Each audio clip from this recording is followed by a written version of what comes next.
Pressenza, which one was pretty good, why the release of Julian is crucial for our future. And I think this doesn't cover any new ground specifically. It kind of rehashes, but I love that it was posted in Berlin, and in German, and it's available in 6 different languages, including English.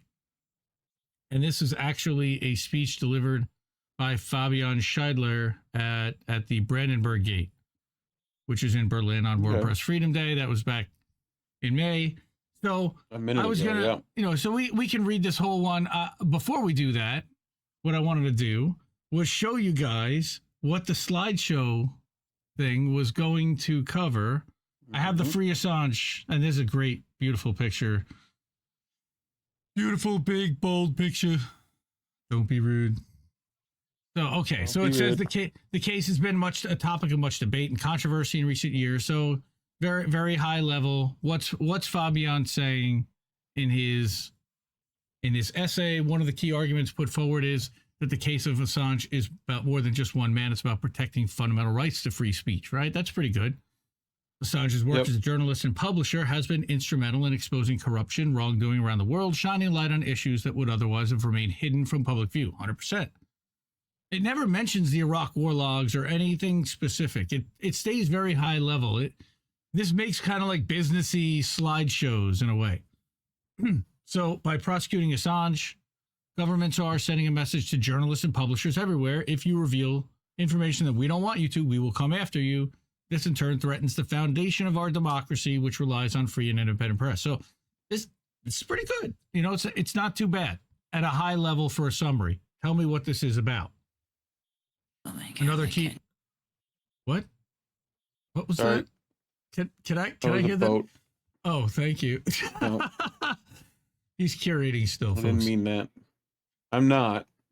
Okay. I'm not. I just exited out of a thing and it automatically played. So another key argument put forward by Scheidler is that the release of Assange is crucial for the future of our society because of the power of information. That in today's world, information is more valuable than ever before, and those who control it hold immense power. That his work with WikiLeaks has shown us just how much information is being kept from the public and how important it is to have access to this information in order to make informed decisions about our world. By releasing it. So this is actually really good, right? So this is like 5 or 6 slides, a threat of authoritarianism. And here's our conclusion, right? Now, I wanted to contrast that to exactly what he writes, because they do say that this is not just about one man. It's about the very foundations of our society. And he does say all of those things. However, all right, if we actually go to the article, all right, it's a lot stronger in language. They really kind of clean it up and really try to soften it for the audience. So here is the speech. We live in an perverted world. Julian Assange has uncovered war crimes as a journalist, but none of the criminals has ever been charged, let alone convicted. Instead, the man who revealed the crimes has been incarcerated for 4 years in inhumane conditions at Belmarsh High Security Prison in London. Nils Melzer, UN Special Rapporteur on Torture from 2016 to 2022, concluded that Assange has been tortured by this treatment. Julian has not been charged with any crime in the UK, elsewhere, or in Europe, or in his native Australia. He is in custody solely because the U.S. is demanding his extradition to face charges under a draconian World War I Espionage Act and imprison him for the rest of his life.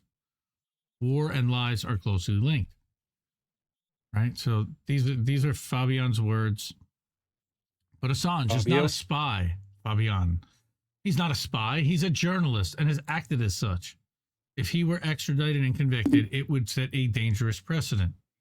Every journalist on Earth in the future would have to fear being imprisoned for life as a spy for revealing dirty secrets of governments. That would be the end of freedom of the press as we know it. Yep. What is he in prison for? Well, he's in prison for showing the truth about our wars in Iraq, Afghanistan, elsewhere. War and lies are very closely related. Wars cannot be fought without lies because most populations reject these wars as soon as they know the truth about them. Of course they do. Governments never tell the truth about their wars because otherwise they lose the support of the population. Embedded journalists don't tell us the truth about wars. After the disaster of Vietnam, Various concepts have been developed to allow journalists to go to war theaters only embedded, accompanied by the respective military. We saw this in Iraq, we saw it in Afghanistan and elsewhere. Only a few journalists had the opportunity to look behind the scenes. This is why leaks, confidential sources, and journalists like Julian Assange are so important. Yeah. Reporting the dirty truth about wars, no matter from which side they are waged, is crucial so that these wars can no longer be waged in the future. Let me give a few examples of this from history. In Vietnam, reporting by courageous journalists, often citing anonymous sources or using leaks, played a decisive role in ending the bloodshed.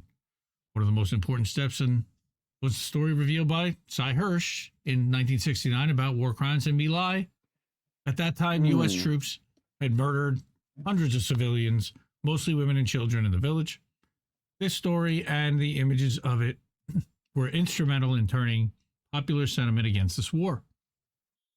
Another important revelation was the so-called Pentagon Papers published by whistleblower Daniel Ellsberg with the help of journalists, other journalists. They showed that several U.S. government had systematically lied to the population about Vietnam, about its motives, about its scale, about its methods, and it came out that not only Vietnam was bombed, but also Laos and Cambodia, and an estimated 3 to 4 million people died in that war. Brutal. There's another thing about that Seymour Hersh guy. He put something else out recently. He's Big Nothing Burger. He's going to come up again here because these reports into largely anonymous sources on which these were based were instrumental in bringing this war to an end. This was later followed by the revelations of the secret programs used by CIA to illegally spy on U.S. citizens. These revelations, again revealed by Cy Hirsch, led to the establishment of the so-called Church Commission in 1975 to provide paramilitary oversight of the intelligence agencies, an important step in defense of democracy, quote-unquote democracy. Then we saw a new phase of wars with the started the so-called War on Terror after September 11, 2001. In 2004, guess who again, Cy Hirsch, exposed U.S. torture practices at Iraq's Abu Ghraib prison, as we know. And enter WikiLeaks and Julian Assange. They are part of this long tradition that in 2010 and 11, based largely on information from Chelsea Manning, WikiLeaks exposed a whole new series of crimes committed by our governments that shocked the world. Among them was a document that showed how the CIA tried to mobilize sentiment in Germany and France for the war in Afghanistan. Well, didn't they just do that for the war in Ukraine? A headline from this document, A headline from this document is telling, quote, why it is not enough to count on the apathy of the Germans, unquote. Right? The point was to mobilize people for an expansion of operations in Afghanistan through manipulated information. And remember, this is a speech that's being given at the Brandenburg Gate. The so-called collateral murder video that then caused a public stir. Of course it did. Audio and video footage from a U.S. helicopter in Iraq documented American soldiers shooting at civilians, including 2 Reuters journalists, as they talked about the best way to murder them. The survivors tried to retrieve one of the journalists who was badly injured, but the soldiers shot the wounded man again until he was dead. There were also double tap. two small children in the car who were hit and survived and seriously wounded. This was just one small detail from that war, but the worldwide outrage over it shows what happens when the dirty truth about wars comes out. Support drops, the grand narratives about those wars shatter, that they're good wars, that they're just wars, that they're fought in the name of values. Again, are you hearing me, Ukraine? Right. Now later, WikiLeaks released the Afghan war logs and the Iraq war logs, hundreds of thousands of documents chronicling war crimes committed by both Western powers and the warlords with whom they work closely. Finally, the Guantanamo Papers showed the world public the brutality with which this torture prison was run. The horror of the so-called war on terror became public, not least through WikiLeaks.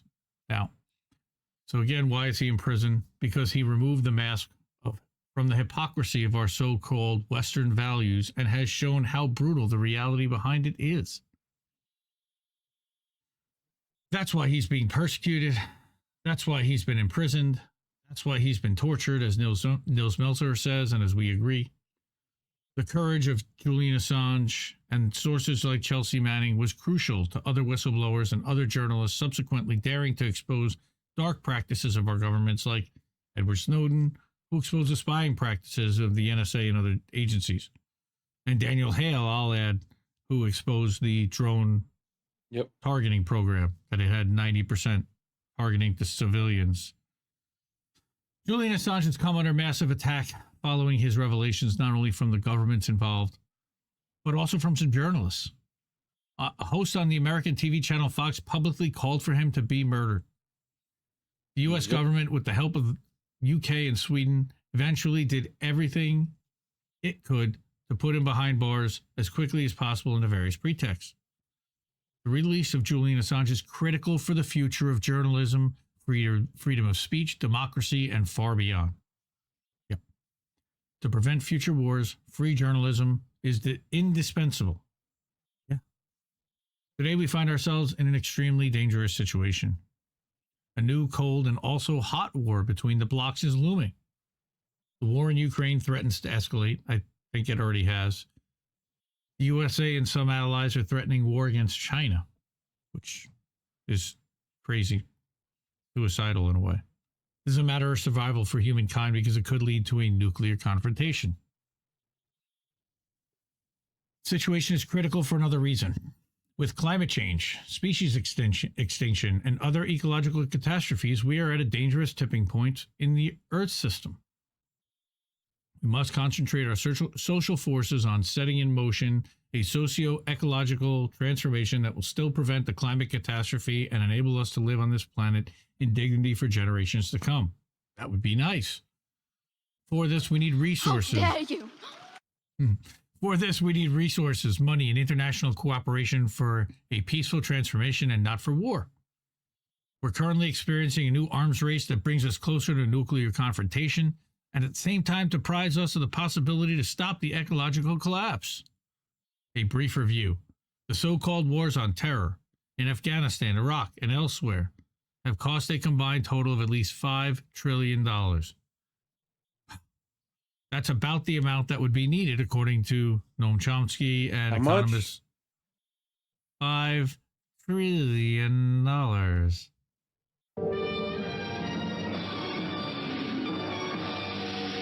Thank you. That's about how much Noam Chomsky and economist Robert Poland for a global Green New Deal to launch an ecological transition in agriculture, energy supply, transportation, and at the same time create more social justice. Kumbaya, Social my justice. friend. Kumbaya. Yeah. Okay. Yep. This money has been channeled into wars over the last 20 years instead of the transformation we so desperately need. Yes, 100%. Not wrong. Okay. It's all about geometry. Right. So to prevent this from happening now, we need critical journalism. We need free journalism. We need courageous journalism. The recent Pentagon leak has shown that, according to the U.S. military's assessments, the war in Ukraine is not winnable for either side in the near future. It's a stalemate. Yeah. I don't know about Bakhmut. I would probably disagree with that. Prolonging this war further will result in tens or hundreds of thousands more deaths with no substantial gains for Ukraine. Only negotiations can end this war. In this situation, we need free and daring journalists more than ever to give us unvarnished accounts of reality, to look beyond the facades. There has been, yes, and they've been mostly ignored and dismissed and mocked and ridiculed. At the tipping point in human history at which we stand, we need more than ever to defend the freedom of journalism and its sources. And again, this was published by Fabian Scheidler in Berliner Zeitung